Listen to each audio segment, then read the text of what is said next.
자, 첫 시간입니다. 반갑습니다. 자, 이제 2022년 랜드프로 공인중개사 첫 과정이 출발했고, 오늘 목요일은 여러분 교재 보시다시피 제랍 표면에 공인중개사법 2차 과목으로 준비되어 있습니다.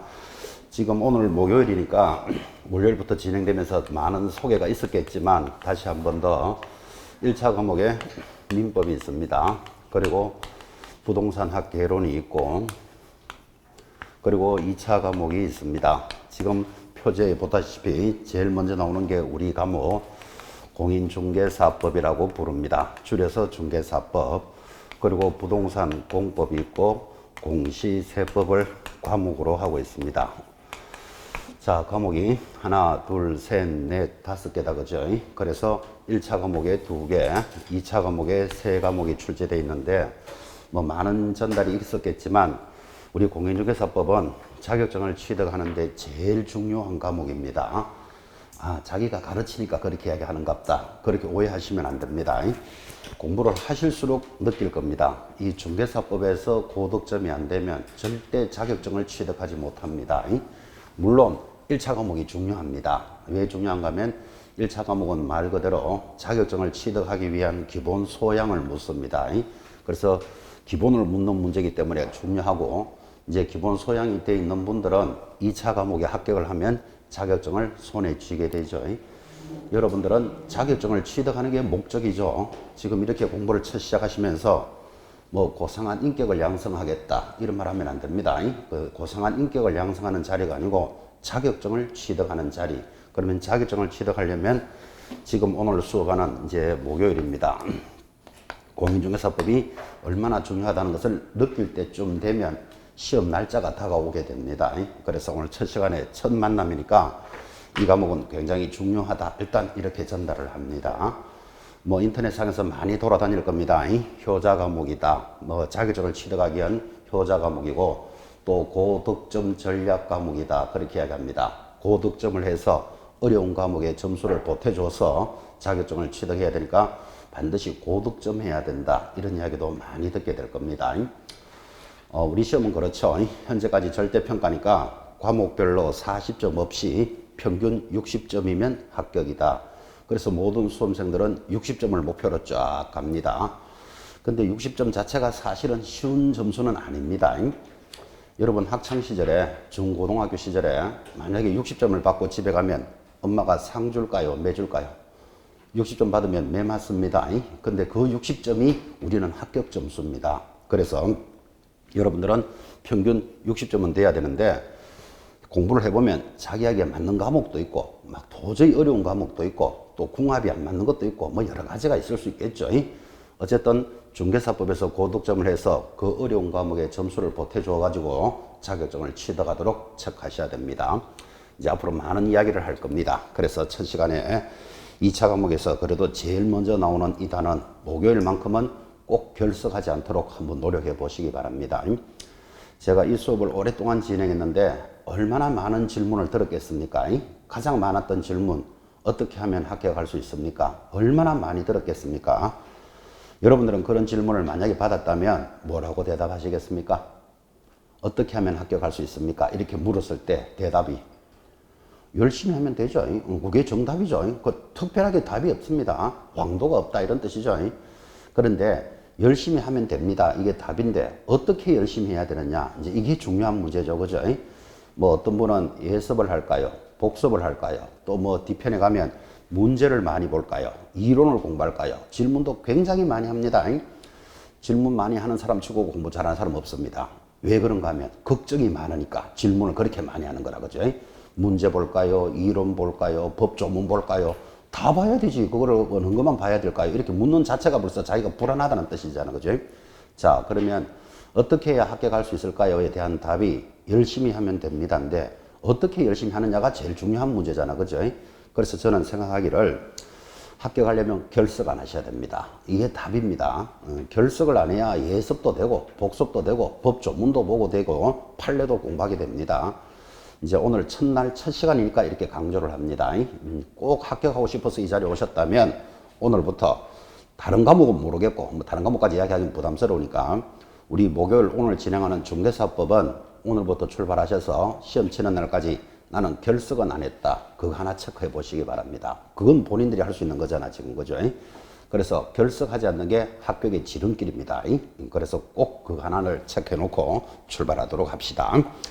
자, 교재 표지까지 설명했습니다. 한 장 넘겨보면, 자, 우리 입문서가 12월 4주 동안에 진행이 됩니다. 11월 4주간에. 그래서 넘기시면 페이지가 17페이지가 됩니다. 자, 하단의 페이지 살짝 보시면서 17페이지를 펴놓으시는데 17페이지가 제목이 총칙이다 이렇게 돼 있죠. 총칙이라는 낯설은 단어도 들어옵니다. 아마 우리 공부를 해보신 분도 계실 거고 또 원래 시험을 응시해 보신 분도 계실 겁니다.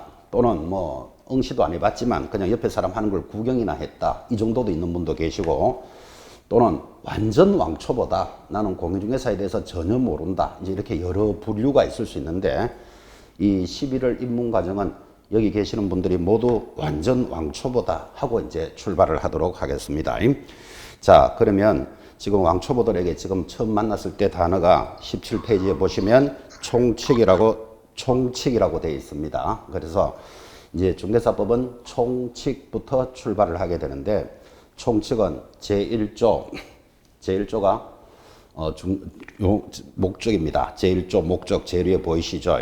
쭉 내려가면 2조 용어의 정의, 3조 중개대상물까지를 이제 총칙이라고 부르는데 민법에서 처음 만날 때 총칙은 굉장히 어렵습니다. 여러분들이 우리가 그래도 민법 과목이 기본 과목이다 이렇게 이야기하는데 이 법의 첫 번째 출발이 총칙에서 출발하는데 굉장히 추상적입니다. 우리는 이런 이야기를 하죠. 저 사람하고 내가 계약을 했다. 혹시 이런 말 들어보셨나요? 자, 그러면 말은 계약을 했다 하지만 계약이 뭔지 알아야 되잖아. 그죠? 그래서 계약을 총칙에서는 뭐라고 이야기하는가 하면 법률 행위를 했다. 이렇게 이야기합니다. 굉장히 추상적인 용어죠. 자, 그냥 우리 둘이 계약했다. 그럼 매매를 했다. 세를 줬다. 임대차를 했다. 이렇게 말하면 편한 이야기를 민법의 총칙편에서는 법률 행위를 했다. 그렇게 이야기한다니까요. 자, 그럼 법률 행위를 알아야 그다음부터 내용이 진행이 될 거지. 그죠? 그런데 법률 행위만 있는 게 아니고 법률의 사실, 법률의 요건 굉장히 많습니다. 그러니까 이제 민법에서 첫 번째 입문을 딱 하시면서 총칙편에서 기가 탁 질립니다. 그냥 우린 계약했다. 그러면 될 걸 법률 행위, 법률의 사실, 법률의 요건이라는 법률 용어를 사용하니까 이제 힘들어지는 거예요. 선의, 악의 이런 말 들어보셨습니까? 자, 우리가 사회를 살아가면서 선의는 착한 행위를 선의라 그럽니다. 나쁘게 거짓말하는 것을 악의적으로 한다 이런 말 들어보셨죠? 그건 우리가 살아갈 때 하는 말이고 민법에서는 선의, 악의를 그렇게 해석하지 않습니다. 모르고 하면 선의, 알고 하면 악입니다. 그러니까 이제 우리가 알고 있던 개념하고 좀 다르다라는 느낌을 가져보시라 이 말이에요. 그래서 민법에서 총칙은 추상적인 용어가 출발하기 때문에 누구라도 민법은 어렵다 이렇게 생각하면서 출발을 합니다. 용어 자체가 어렵잖아. 그죠? 근데 그 용어가 일정한 시간이 딱 지나면 이제 귀에 들어오겠죠. 그때부터는 이제 내용이 만들어지는데 그 내용은 크게 바뀔 일이 없죠. 그래서 민법은 처음 입문할 때 굉장히 어렵다 이런 이야기를 많이 합니다. 근데 어느 수준이 딱 되고 나면 그다음부터 문제는 그 안에서 들어오니까 점수 받기가 좋다 그런 이야기를 하죠. 시작할 때는 어려웠는데 공부를 하시는 분에 한해서는 나중에 가보면 민법이 점수 따기가 좋다 이런 말을 많이 한다니까요. 여기 1차 과목의 학개론 과목은 말 그대로 부동산에 대한 학개론, 개괄적 이론이죠. 개괄적 이론은 크게 바뀔 일이 없죠. 뭐 어차피 기본 이론이 있는 데서 뭐 응용이 되는 거니까. 그래서 이 개론은 처음 입문할 때는 굉장히 재밌습니다. 자, 부동산 하나 살 때 입지가 어느 게 좋을까요? 이런 이야기. 그 다음 아파트를 많이 지으면 이 말을 공급이 많으면 그죠? 가격이 떨어지는데 아파트 짓기는 100채를 지었는데 사고 싶은 사람이 1000명이 옵니다. 그럼 우리는 100대 1이다 그러잖아. 수요가 더 많다 이렇게 말하잖아. 그죠? 그러면 가격이 당연히 오르겠지. 그래서 수요, 공급, 부동산의 입지, 부동산에 대한 정책, 지금 우리가 살아가면서 듣는 이야기들이 전부 학개론에서 만나니까 처음 만날 때는 재밌습니다. 살아가는 이야기를 하기 때문에. 근데 시험을 쳐보면 어렵다고. 왜? 범위가 워낙 넓은 데서 어디로 튈지 모르니까. 그죠? 재밌죠? 민법은 입문할 때는 어려웠는데 일정한 시간이 지나면 점수 받기는 좋다. 그죠? 개로는 들어갈 때는 쉬웠는데 점수 받기가 어렵더라고. 그죠? 그러면 여러분들은 어느 게 더 좋을까요? 뭐 다 다르겠지. 그죠? 다 개인적인 그 경향이 다 다르니까. 어쨌든 1차 과목에서 민법 개론을 넘어서야 이제 2차 과목으로 가는데 이 민법에서 어려운 이유 중에 하나가 총칙이 있기 때문에 그렇다 그랬단 말이에요. 그래서 지금 우리 중개사법에도 17페이지 상단의 제목이 총칙 이렇게 출발을 하잖아. 그죠? 그런데 민법의 총칙은 힘들더라도 우리 중개사법의 총칙은 너무나 편합니다. 그래서 아주 재밌는 과목입니다. 1조의 목적, 2조 용어의 정의, 3조 중개대상물을 오늘 공부할 겁니다만 이걸 총칙이라 부르고 제목 하나에 한 문제씩 나옵니다. 아주 재밌고 점수 받기도 좋은 단원. 그래서 총칙이 출발을 했습니다. 자, 교재 순서대로 하면 17페이지부터 이제 이렇게 나가는데 밑에 2조 용어의 정의해서 일단 넘어가시기 바랍니다. 책을 이렇게 순서를 한번 보시고 넘어가시면 거기 24페이지 6번 중개보조원까지가 이제 용어다 이렇게 진행이 되어 있고 한 장 더 넘기시면 26페이지 공인중개사 제도가 있습니다. 자, 그러면 순서를 좀 달리해서 이 공인중개사 제도부터 수업을 하고 앞으로 넘어갈 예정입니다. 어차피 법이라는 것은 조문수대로 가기 때문에 수학이나 산수는 그렇죠. 1 더하기 1은 2다를 알아야 1 빼기 1은 0이 되는 것도 배울 수 있잖아. 그죠? 그래서 이제 기초가 있어야 순서대로 간다면 법률을 공부할 때는 순서는 관계가 없습니다. 어차피 이 내용이 여기 있는 게 여기 있으니까 뒤에부터 들어도 되고 앞부터 들어도 됩니다. 그래서 민법의 총칙은 기초니까 먼저 들어가지만 다른 과목들은 단원들이 법으로 되어 있는 거니까 법을 이해하는 데 의미가 있는 거죠. 순서대로 하라 이런 말은 없죠. 자, 가급적이면 순서대로 갈 예정인데 오늘은 26페이지 공인중개사 제도부터 먼저 하고 앞으로 갑니다. 왜 그런가 하면 여러분들이 오늘 공인중개사를 공부하러 오신 분이니까 그래도 공인중개사 제도를 너무나 잘 알고 있지만 이 단원부터 공부하고 앞으로 가는 게 편할 것 같다 그런 뜻이고 여기서도 반드시 한 문제가 나옵니다. 그래서 공인중개사라는 제도에 대해서 대충 뭐 시험은 어떻게 치고 뭐 시험이 어렵다더라 쉽다더라 뭐 나름대로 이야기는 들으셨겠지만 우리 법에서 제4조는 이렇게 규정을 하고 있습니다. 그래서 공인중개사를 공부하고 앞으로 갈 겁니다. 자, 26페이지 상단의 제목 공인중개사 제도라는 제목 밑에다가 한 문제 반드시 나옴 딱 적으시기 바랍니다. 이제 이 입문서는 한 달만 보고 안 보겠다 했지만 나중에 이 교재를 가지고 계시더라도 넘길 때 한 문제 나옴 이런 게 눈에 탁 보이시면 여러분들이 긴장을 딱 하게 됩니다. 그래서 반드시 나오니까 한 문제 이렇게 딱 적어놓고 출발을 합시다. 1번 내려갑니다. 자, 이 제도를 공부하려면 첫째 시험 시행 기관 장과 응시 자격을 알아야 되는데 1번 시험 시행 기관 장 중요합니다. 앞에다가 별표 탁 찍어 놓습니다. 자, 지금 무슨 이야기를 하는가 하면 여러분이 지금 공인중개사를 준비하는 수험생들인데 이 시험을 누가 시행할까요? 시험 시행 기관장 중요하다 그랬잖아 지금. 그죠? 제가 물었습니다. 예전에 앞에 계시는 분한테 지금 공부하러 오셨는데 이 중개사 시험 누가 칠까요? 하니까 어떤 분이 대답하기를 학원에서 이렇게 대답했어요. 말은 안 했지만 하염없이 쳐다보면서 제가 원래 되겠나 이렇게 걱정했습니다. 만약에 이 시험을 학원에서 칠 것 같으면 이렇게 힘들게 공부시킬 필요 없죠. 내일부터 자격증 하나씩 주면 되잖아. 그죠? 학원에서 시행하는 게 아니겠죠. 모든 시험은 시행하는 기관이 있습니다.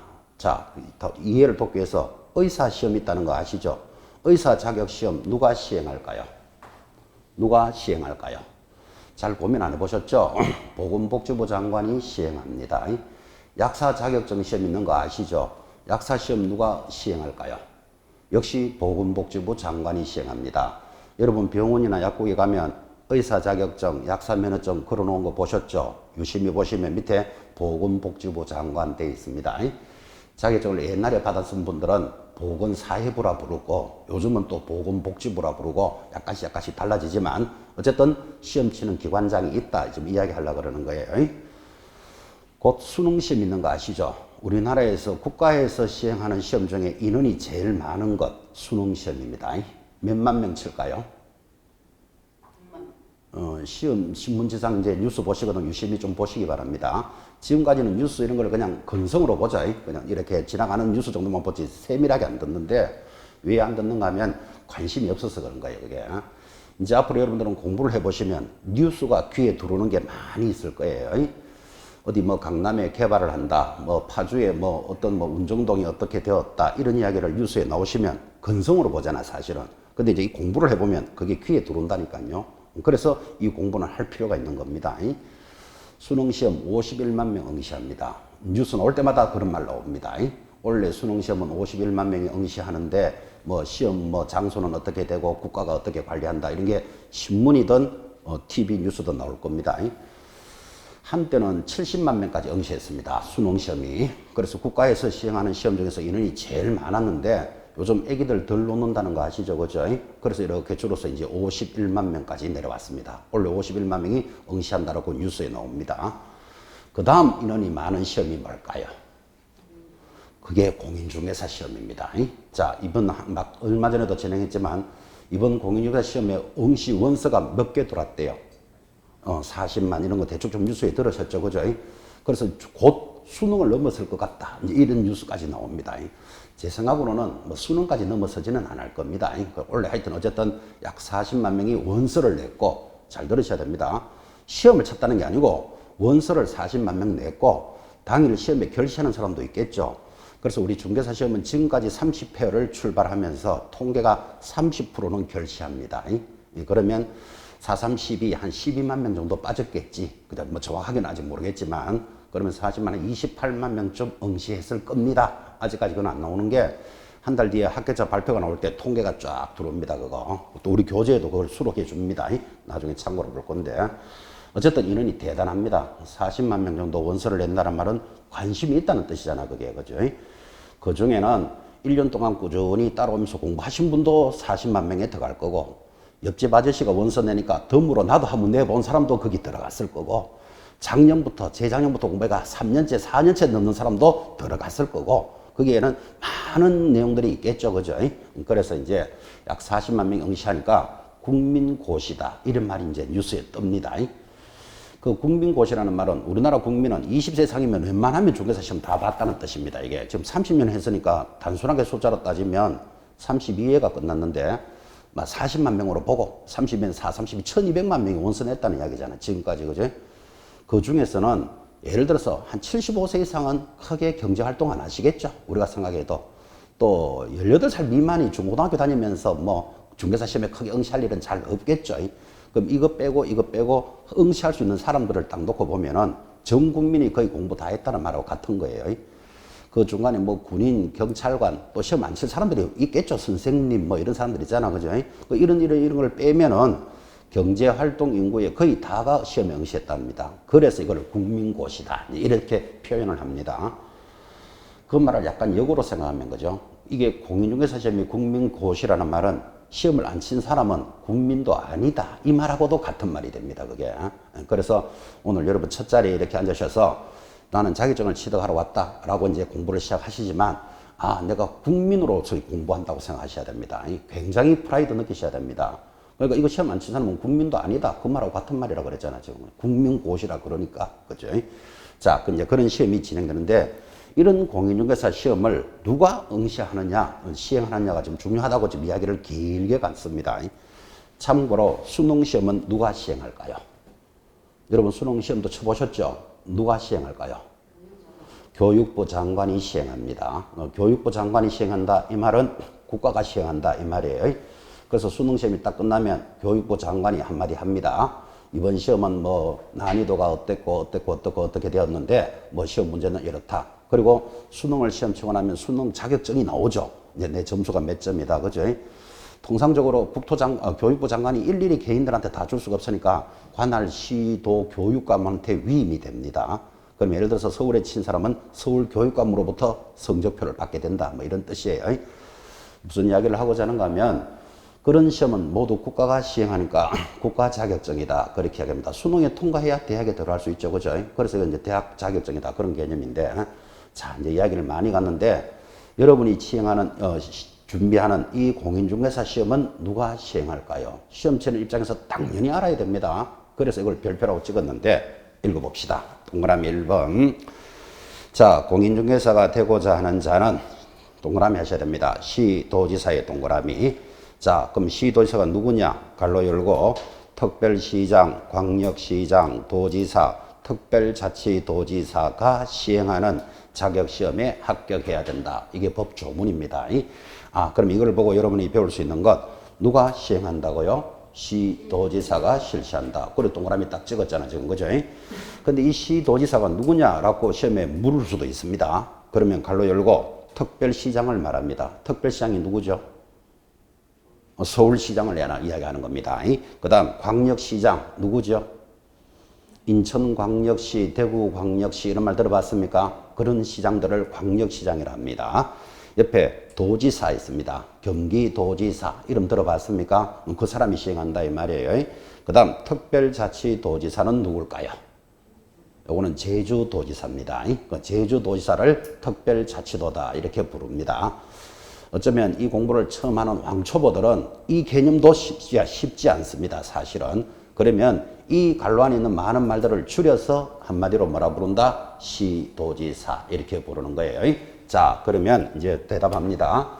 이 공인중개사 시험은 누가 시행할까요? 하면 1. 원칙은 방금 뭐라고 동그라미 했습니까? 시도지사가 실시한다. 이렇게 대답합니다. 여러분이 서울 사람들이면 서울에서 시험을 합격했다. 그럼 자격증을 받아야 되겠죠. 누구한테 받는가 하면 서울특별시장으로부터 받습니다. 서울 사람이니까. 근데 여기서 공부는 강남에서 공부는 하지만 내 주소가 경기도 용인이나 분당에 돼 있는 사람도 여기 올 수 있죠. 주소가 어디 있다고요?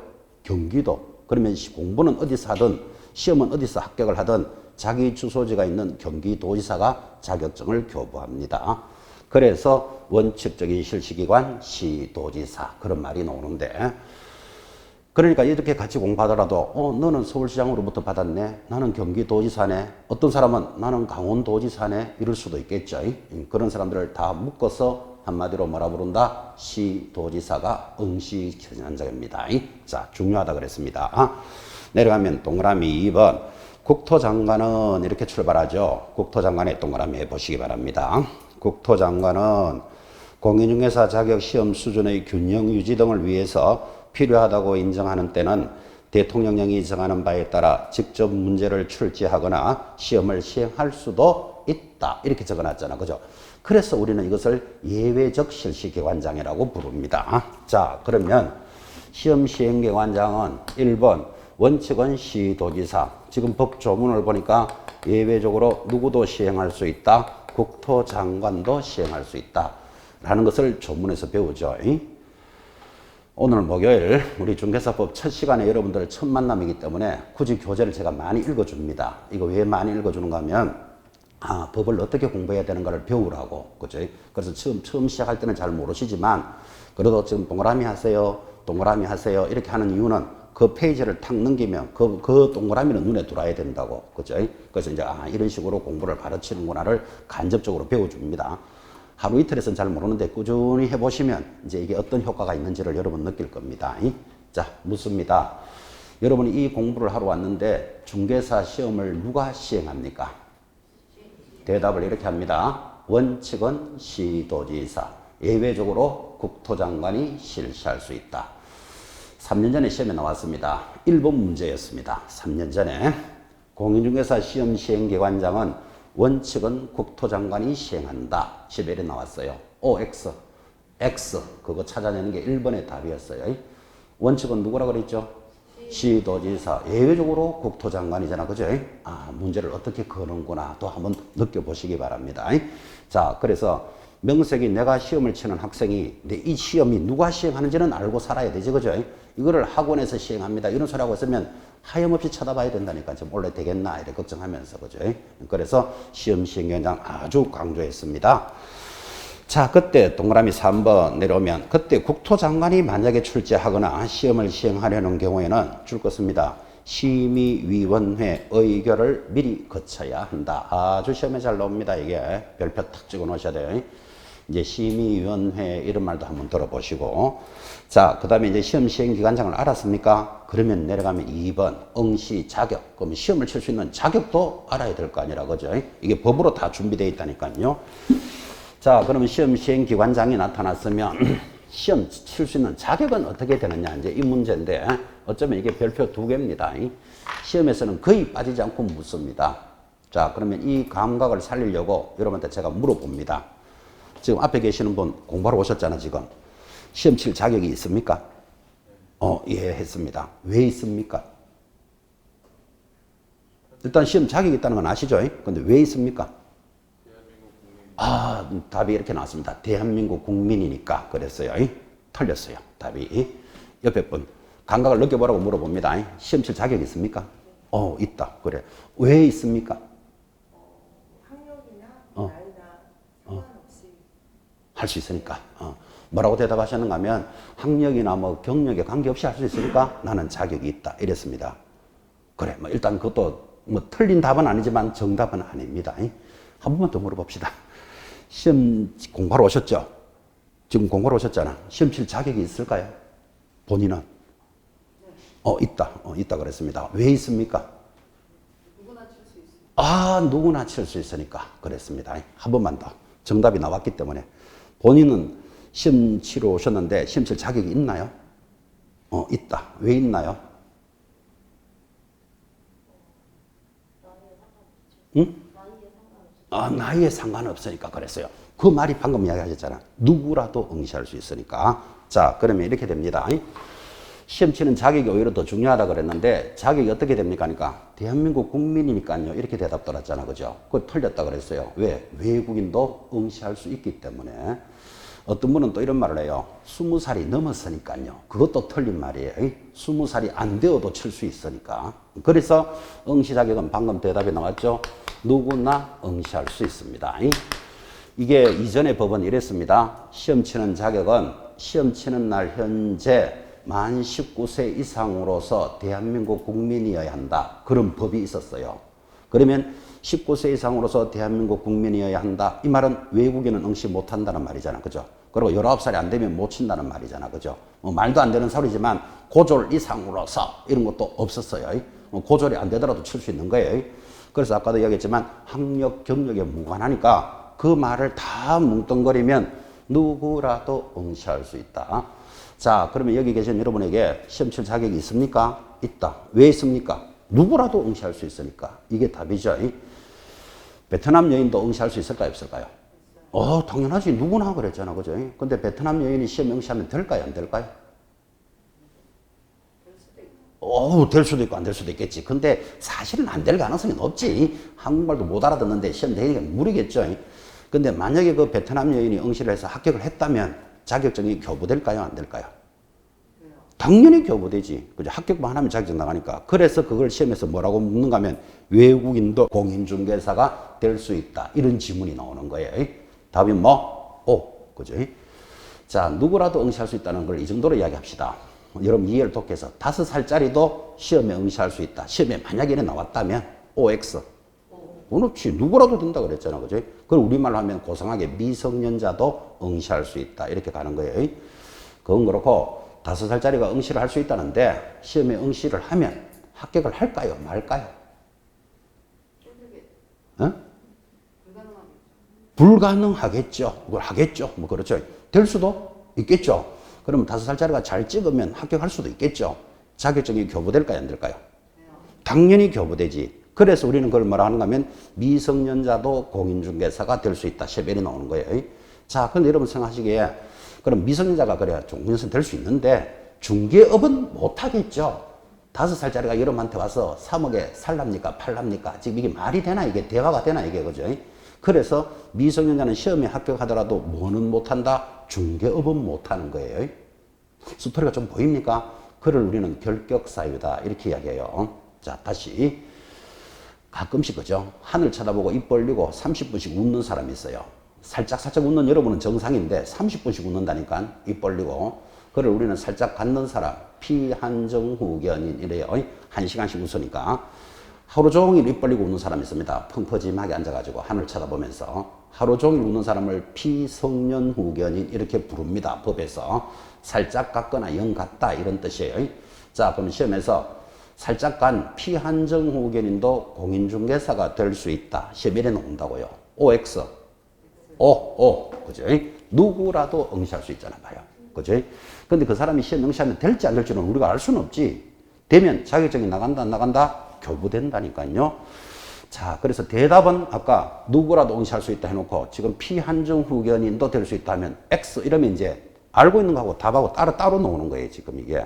그죠? 그래서 첫 시간에 아주 강하게 전달합니다. 공인중개사는 누구라도 될 수 있습니다. 베트남 여인도 될 수 있다고 그랬잖아, 지금. 그죠? 시험에 이렇게 나옵니다. 교도소에 있는 사람을 수형자라 그럽니다. 교도소에 왜 있죠? 뭐 죄를 짓겠지, 그죠?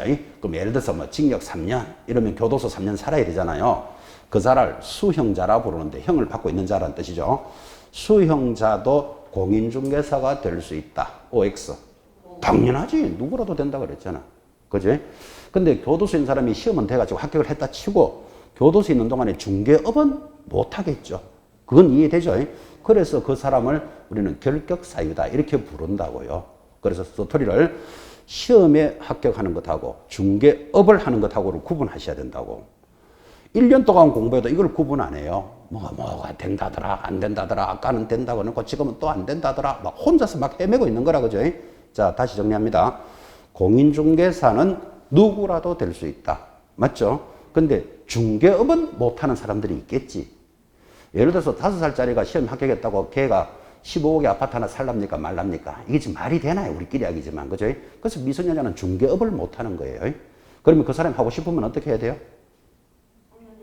성년이 되어야 된다. 이제 그렇게 이제 시작하는 거예요. 그죠? 아까 살짝 갖는 사람 피한정 후견이라 했죠. 그럼 이 사람은 시험에 만약에 합격했더라도 중개업은 못하겠죠. 그럼 어떻게 하면 할까요? 정신과 의사가 정상이라고 판단을 하면 벗어날 수 있다. 이 시험에 이래 들어와요. XX. 법원으로부터 정상이라는 심판을 받아야 돼. 이제 이런 것들을 여러분이 앞으로 공부하는 거예요. 뭐 느낌이 어떻게 오나. 자, 그러면 이제 지금부터 크게 중요하게 강조했습니다. 시험 칠 수 있는 자격은 남녀, 학력, 뭐 외국인 이런 거 따지지 않습니다. 교도소에 있는 사람 이런 거 따지지 않습니다. 베트남 여인 이런 거 안 따진다 그랬잖아, 그죠? 누구라도 응시할 수 있는데 이 응시를 못하는 사람이 있습니다. 그러니까 이게 시험에서 중요할 수밖에 없죠. 자, 그래서 지금도 강조했지만 시험은 누구라도 가능하다 그랬는데 응시 불가자가 있습니다. 응시 불가자. 응시 불가자가 무슨 뜻이죠? 시험을 못 치는 사람이 2사람 있으니까 상식적으로 여러분들은 저거는 중요하다는 느낌을 가지셔야 돼. 누구라도 응시할 수 있다라고 이렇게 강조했는데 못 치는 사람 2사람 귀하지 않습니까, 여러분? 자, 봅시다. 교재 동그라미 2번입니다. 2번 큰 갈로 2번에 1번. 공인중개사 줄 거야 되죠. 자격이 취소되고 3년이 지나지 아니한 자 3년의 동그라미 공인중개사가 될 수 없다.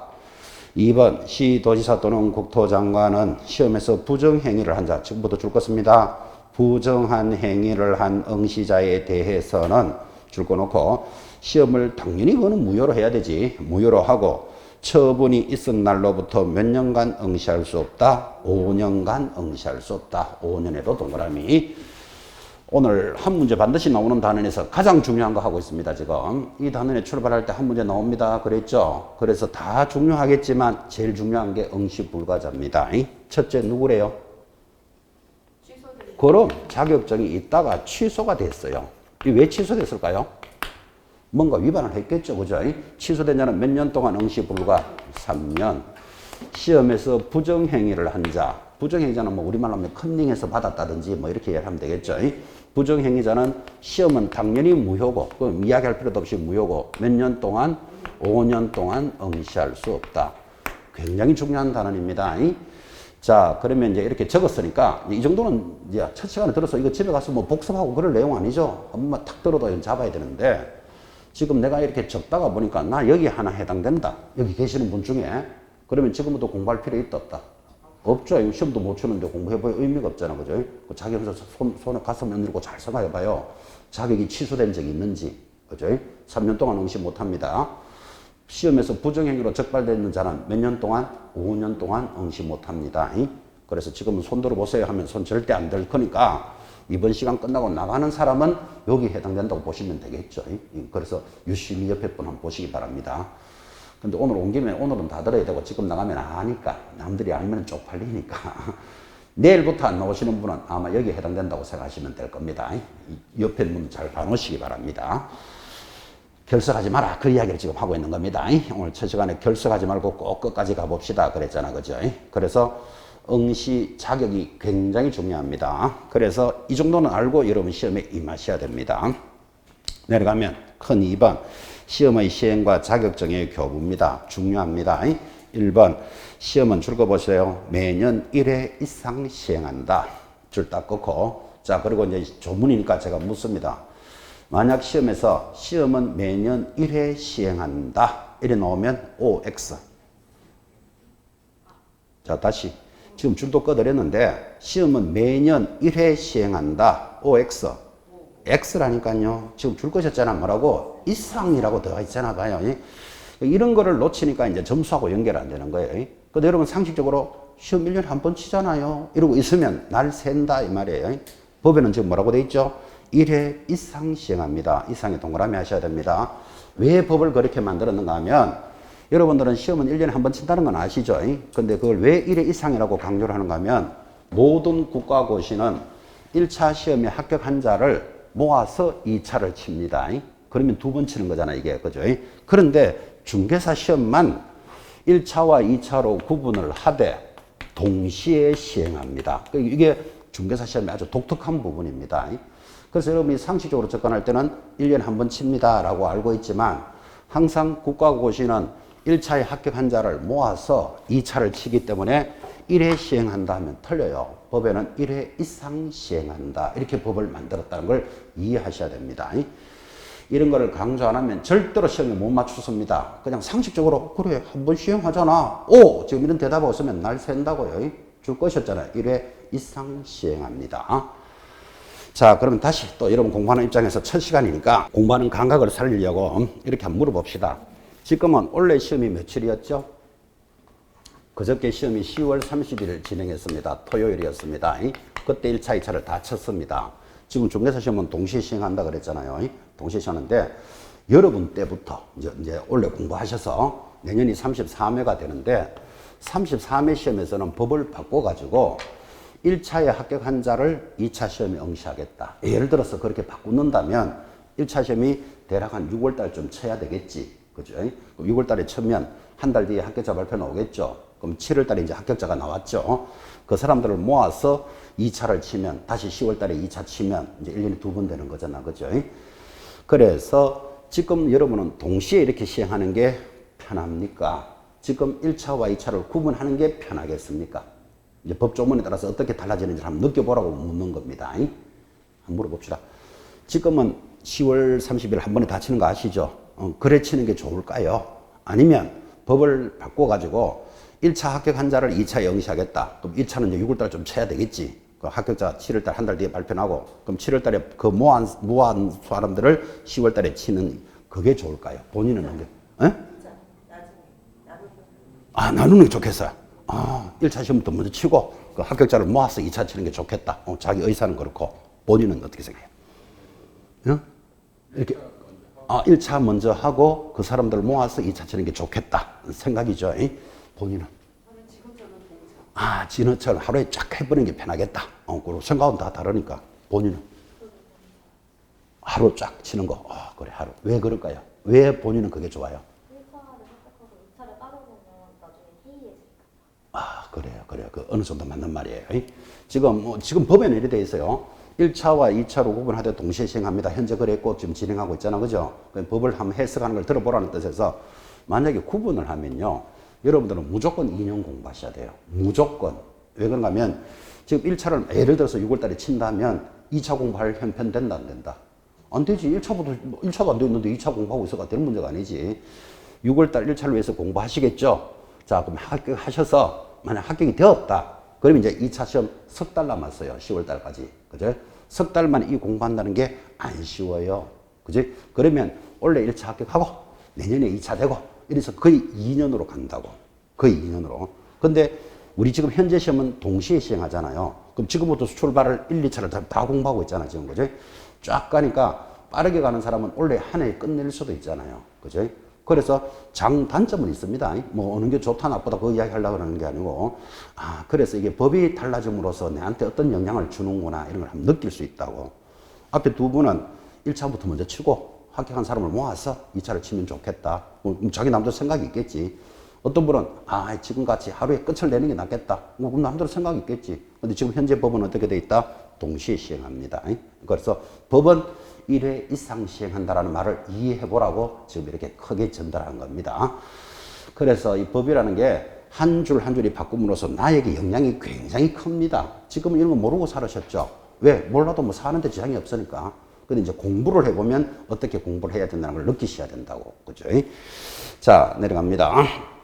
그때 1회 이상 시행하는데 다만 시험 시행기관장은 시험을 시행하기 어려운 부득이한 사정이 있다면 시험위원회 의결을 거쳐서 줄 것이야 되죠. 해당 연도 시험을 시행하지 아니할 수도 있다. 아주 중요한 지문이 흘러갑니다.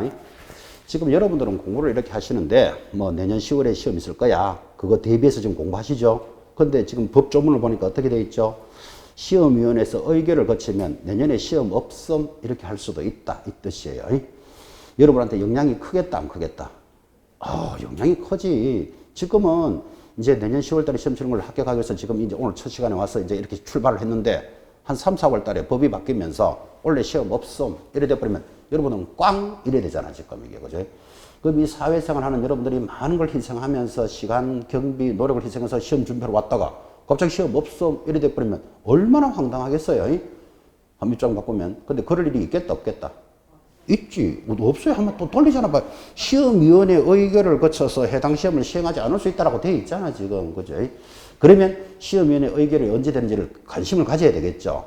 그래서 이걸 관심 가지려고 우리 법에 오늘은 입문서니까 안 나와 있지만 내년 시험은 대략 언제까지 할 겁니다를 예고를 국가에서 해주도록 되어 있어요. 그럼 그런 피해를 안 받게 해주려고. 그게 언젠가 하면 2월 말까지 해줘요. 지금 2월 말 아직 안 됐죠? 지금 11월이니까. 근데 2월 말까지라고 법에는 돼 있지만 사실은 12월 달, 다음 달 되면 예고해줘요. 국가가. 왜? 내년 국가시험에 1년치 예고를 다 하기 때문에 그때 보면 자연스럽게 나와요. 그래서 2월 말까지 예비 공고를 해주고 이제 예비 공고가 됐으면 시험일로부터 60일 전, 90일 전까지 원래 시험은 언제입니다를 확정시켜줘요. 그래서 물론 공부 막 하고 있는데 갑자기 원래 시험 없음 이렇게 황당하게 만들지는 않도록 법에 돼 있어요. 그죠? 근데 안 칠 수도 있습니다. 시험위원회 의결을 거치면. 왜 안 치는가 하면 많이 이야기 들으셨죠? 자격증수가 너무 많이 나온다. 이런 말 좀 듣고 계시죠? 그래서 이제 자격증을 줄여야 되겠다. 이 숫자를. 그래서 줄이는 방법이 시험을 2년마다 한 번씩 치면 무조건 숫자 줄어들잖아. 그죠? 옛날에 2년마다 시행하던 시절이 있었습니다. 지금은 매년 하지만. 또는 지금은 절대평가입니다. 40점 없이 60점이면 합격이다. 그럼 니도 60점, 나도 60점이면 합격이잖아. 그죠? 근데 이거를 상대평가로 바꾸려 합니다.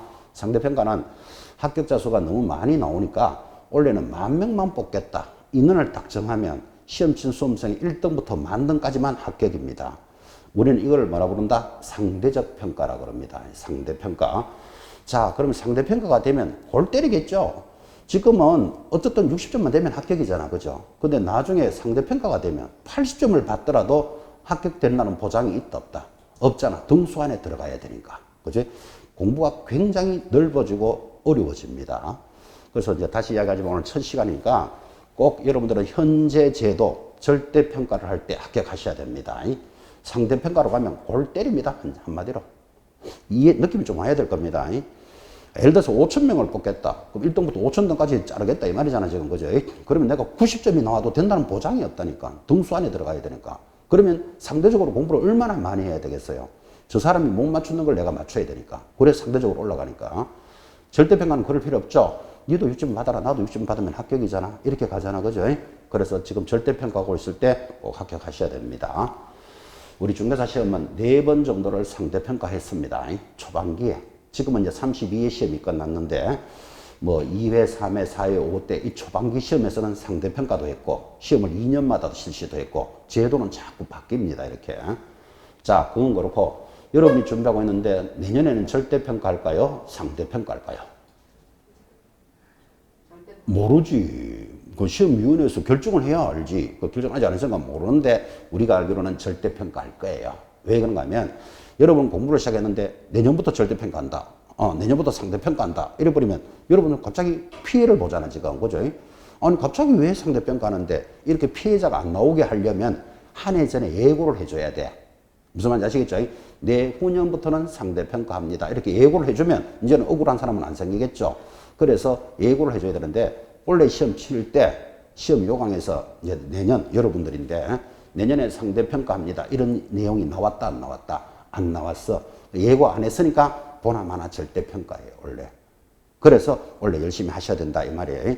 그럼 이제 여러분이 시험을 쭉 준비하시다 보면 7월 달쯤 되면 확정 공고한다 그랬죠. 아까 90일 전에. 확정 공고할 때 잘 봐야 돼. 그 다음에 내년부터는 상대평가한다. 3년 뒤에부터 하겠다. 이렇게 예고할 수도 있다니까요. 물론 없을 수도 있고. 그죠? 항상 그래서 시험 치는 수험생은 이 수험 정보의 귀가 열려 있어야 됩니다. 근데 일반인들은 그렇게 잘 모르죠, 사실은. 그러니까 학원에 나오시면 선생님들이 다 이야기해 준다고. 그러니까 여러분들은 결석하지 말고 따라가시면 된다고. 뭐 이게 뭐 의결을 했는지 안 했는지 지금 이런 거 관심 가질 필요 있다 없다? 없어. 학원에 나오시는 분은 전달을 다 해주니까. 그래서 결석하지 마세요. 이런 말도 지금 하고 있는 겁니다. 자, 밑에 응시수수료 읽을 필요 없죠. 시험 칠 때는 모든 시험에는 응시수수료가 있습니다. 오른쪽 27페이지 상단의 3번도 시험 시행관은 이런 경우에는 수수료를 반환해 준다. 이런 것들도 참고로 읽으시면 됩니다. 자, 27페이지 상단의 박스 밑에 동그라미 4번 역시 별표죠. 자, 그러면 드디어 시험에 합격했다. 그럼 자격증을 받는 게 목표잖아. 그죠? 누가 교부하는지 알아야 됩니다. 4번. 시도지사는 거기 동그라미 해놓고 합격자 결정 공고일로부터 1개월 내로 합격자에 관한 사항을 자격증 교부 대장에 기재하고 자격증을 줄 것입니다. 교부하여야 한다. 이렇게 들어왔습니다. 자, 그럼 여러분한테 묻습니다. 시험 자격증은 누가 교부합니까? 그렇지. 방금 동그라미 아까도 이야기했어요. 시도지사가 교부하는 거예요. 이거를 시험에서 뭐라고 나오는가 하면 국토장관은 합격자에 대해서 자격증을 교부해야 한다 하면 X 이런 걸 찾아내라고 지금 동그라미 하고 있는 거예요. 시도지사 동그라미. 내려가면 동그라미 5번. 근데 이런 자격증을 잊어버리거나 못 쓰게 될 수도 있겠죠. 자, 분실하거나 훼손하여 재교부를 받고자 하는 자는 자격증을 줄 걸까요? 교부한 시도지사에게 신청해야 된다. 자격증은 전부 누구에게 받는다? 시도지사로부터 받는 거예요. 지금 줄 거 드렸으니까 다시 감각이 있는지를 물어봅니다. 여러분은 시험을 서울에서 합격을 했으니까 서울시장이 자격증을 교부한다 그랬죠. 자, 자격증은 내가 서울에서 받았는데 경기도 용인에 가서 일할 수가 있다 없다? 당연하게 있지. 자격증은 내가 서울에서 받았지만 그럼 경기도 용인에 가서 일을 하면 경기도지사는 내 사무소가 있는 시도지사잖아요. 그러니까 이렇게 다를 수가 있다고. 내가 서울에서 받았어. 서울에서 사는 사람도 있겠지. 그죠? 근데 서울에서 자격증을 받았지만 수원에 가서 일할 수도 있는 거잖아. 그러면 수원은 경기도라는 정도는 아시죠? 자, 그러면 내가 자격증을 잊어버리더라도 경기도에서 잊어버릴까요? 서울에서 잊어버릴까요? 감각 살려봐요. 자격증은 누구로부터 받았고 서울시장으로부터 받았고 내가 일은 경기도 수원에서 하고 있어요. 그러면 경기도지사는 사무소가 있는 시도지사잖아. 그죠? 근데 자격증을 어디서 잃어버릴까요? 경기도에서 잊어버리지 일하는 곳에서 잊어버리거나 못 쓰게 될 가능성이 높잖아요. 자, 그러면 자격증은 서울에서 받았는데 사무소가 경기도에 있다 보니까 경기도에서 자격증을 잊어버렸어. 그죠? 그러면 어디 가서 새로 받아야 되느냐? 지금 이렇게 묻는다고. 답이 1번 서울시장, 2 경기도지사. 누굴까요? 답이 1번이에요, 1번. 거기 지금 줄 끊는 거 한번 봐봐요. 줄 끊는 거 지금 동그라미 5번에 뭐라고 돼 있죠?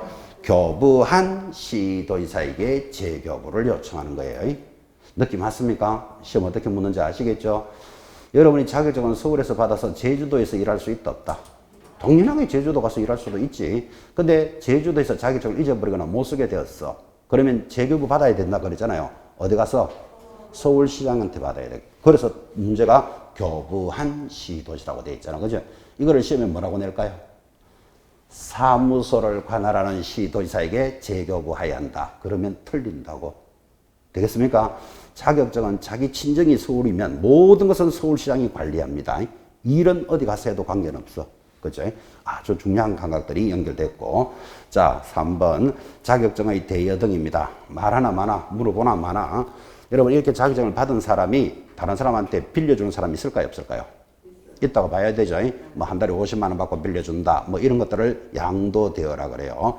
모든 자격증이 있는 곳에서는 양도대여는 금지입니다. 그건 상식입니다.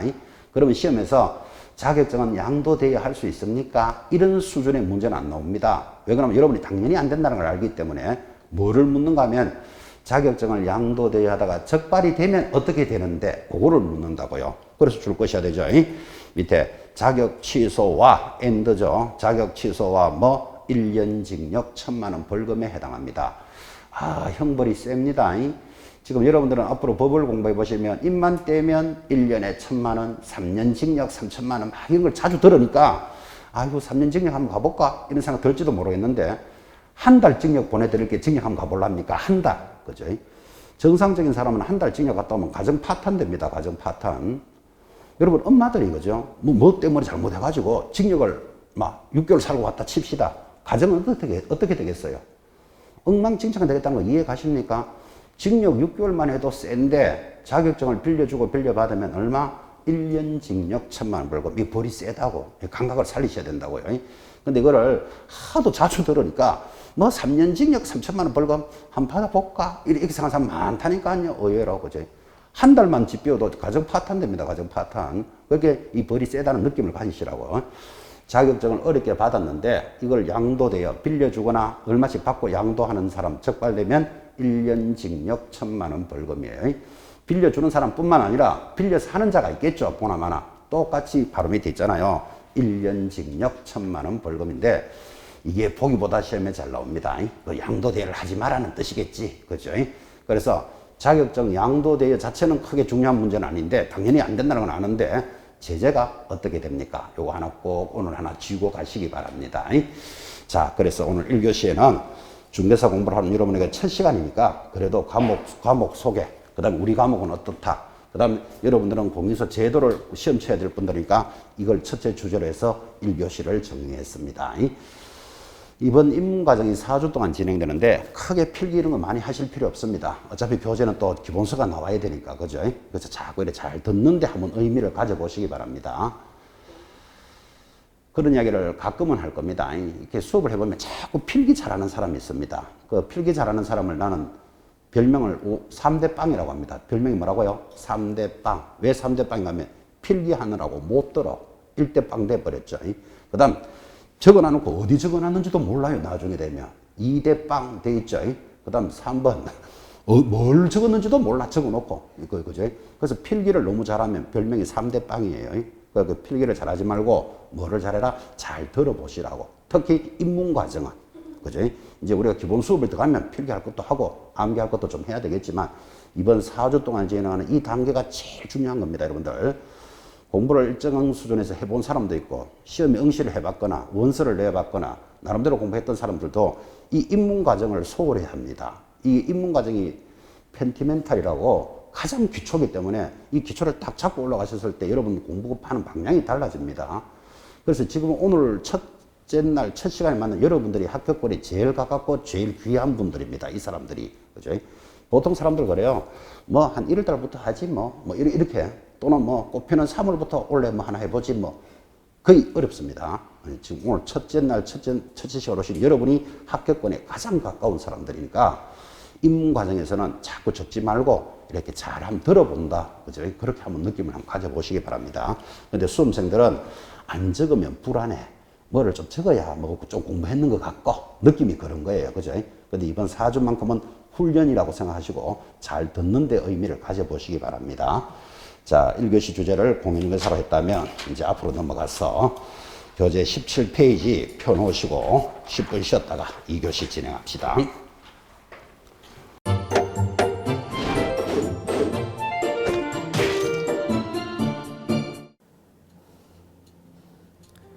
안녕하세요.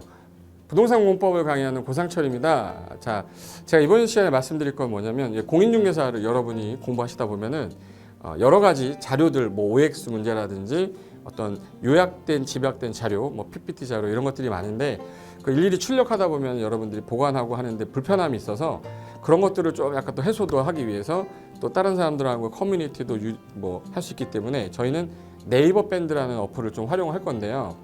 그 네이버 밴드에다가 자료를 올려놓은 거를 내가 다운을 받고 내가 보는 방법에 대해서 알려드릴 테니까 이 부분에 대해서 제가 시작하는 거 똑같이 따라 하시면 설치부터 사용 방법까지 말씀드릴 테니까 그대로 따라오시면 됩니다. 자, 1단계 네이버 밴드 어플을 다운받습니다. 자, 그럼 네이버 밴드 다운을 어떻게 받냐?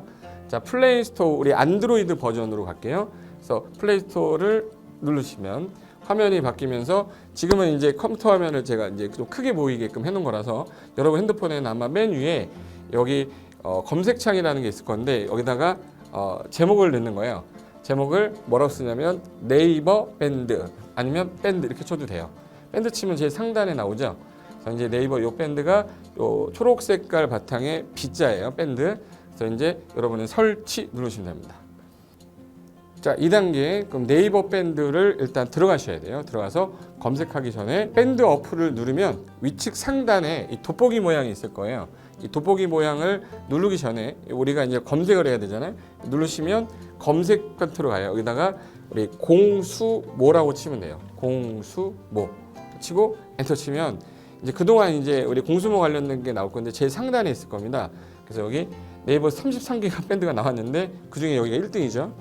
자, 그럼 이제 3단계 해당 공수모 밴드로 들어갔습니다.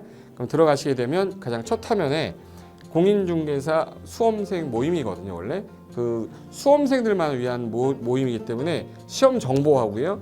어떤 자료들이 있어요. 뭐 OX 문제, 뭐 오지선다 문제, 그리고 이제 요약된 자료들 그런 거 공부할 수 있는 활용하는 어떤 밴드고요. 이 강의와 관련된 어떤 특강이 있다거나 할 때 공지사항 같은 거 그리고 지속적으로 교수님들께서 자료를 올려드릴 거기 때문에 요 관련된 자료 관련된 거 어떤 거 있는지 잠깐만 한번 보겠습니다.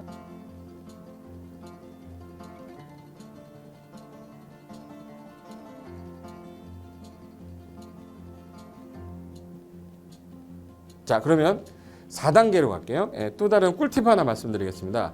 모바일 1일 학습이라는 건데 핸드폰으로도 내가 하루에 짬을 내는 시간, 예를 들어서 전철을 타거나 버스를 탄다거나 화장실을 간다거나 할 때 1일적 1일 그 공부 학습 방법을 알려드릴 건데요.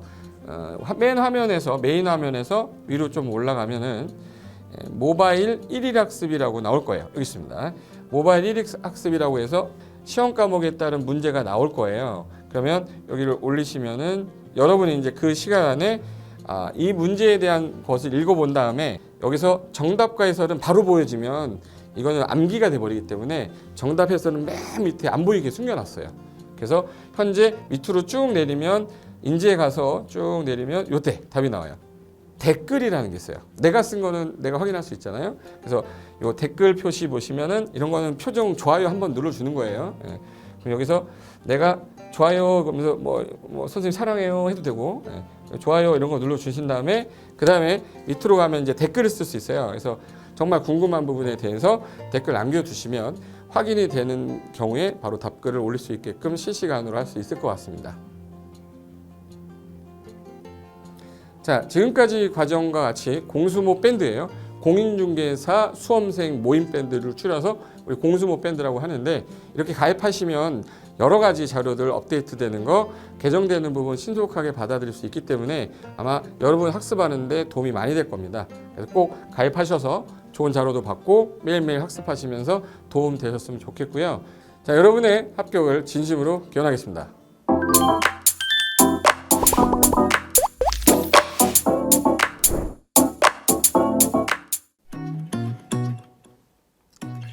자, 안녕하십니까. 자, 이번에는 부동산 실무 일반인들이 어떤 도움을 받기 위한 관련된 밴드에 대해서 소개를 시켜드릴 건데요. 일단은 검색창에다가 365 부스라고 치시면 돼요. 365 부스인데 365일 부동산 스터디라는 밴드예요. 네이버 밴드인데 요 365 부동산 스터디라는 밴드 일단 클릭하시면 현재는 이제 4만 명 정도 되는 밴드인데요. 우리가 일반인들이 어떤 부동산 정보를 뭐 습득하는 데 있어서 이 정보를 얻기가 되게 쉽지가 않습니다. 내가 어딘가를 뭐 찾아본다고 해서 잘 찾을 수 있는 것도 아니고, 그리고 어떤 전문가들이 하는 말들이 이 친밀성이 있는 건지 아닌지에 대해서도 우리가 잘 뭐 믿을 수가 없는 거기 때문에 그런 정보를 그래도 좀 손쉽게 찾아볼 수 있게끔 저희 이제 이 밴드에 구성된 전문가들이 정보를 좀 제공해 주는 거기 때문에 아마 유용하게 활용할 수 있을 거고요. 내가 부동산 중에 토지를 좀 알고 싶다, 또는 상가를 좀 알고 싶다, 또는 나는 내 집 마련을 위해서 청약이 좀 궁금하다. 근데 그게 솔직히 어디 가서 물어보거나 어떤 정보를 찾기 쉽지 않아서 그것 때문에 만들어진 밴드라고 보시면 돼요. 그래서 365일 내내 부동산을 어떤 공부한다는 취지로 밴드에 들어오셔서 질의응답도 하시고 궁금한 사항에 대해서 뭐 예를 들어 문의를 하시면 저희가 관련된 정보를 또 제공해주는 그런 밴드라고 보시면 되겠습니다. 어떤 밴드냐면 한번 보시면은 지금 현재는 뭐 공지사항이 제일 먼저 나올 건데요. 이 공지사항은 기존에 있던 오프라인이 어떤 강좌가 있으면 그 강좌에 관련된 거 뭐 세미나라든지 그래서 평소에 이제 우리가 이제 접하지 못했던 강의들 있죠. 이렇게 진행이 된다라는 거 공지를 좀 하는 그런 내용들이고요. 하나 좀 더 올리면 자 이제 우리 교수님이에요. 교수님 중에 상가 교수님이 최근에 예를 들어서 법이 바뀌었어요. 법이 바뀌게 되면 최근에 바뀐 법이 이런 바뀐 법이 있으니 중개업을 한다거나 투자를 할 때 좀 유의해서 알아보시면 좋겠습니다라는 거를 올려놓을 거예요. 기존에 올려놓은 자료가 있으면 또 찾아보시면 되는 거니까 이렇게 해서 계속 밴드에서 소식을 받으시면 실전에 굉장히 도움을 많이 받을 거라고 예상합니다. 부동산 관련된 내용 중에서 하나 더 보시면 이제 랜드프로에서 직접 우리 프로그램 만들고 있어요. 그래서 부동산 까발리기, 부동산 부티크 뭐 이런 TV 관련돼서 부동산 팁 있죠.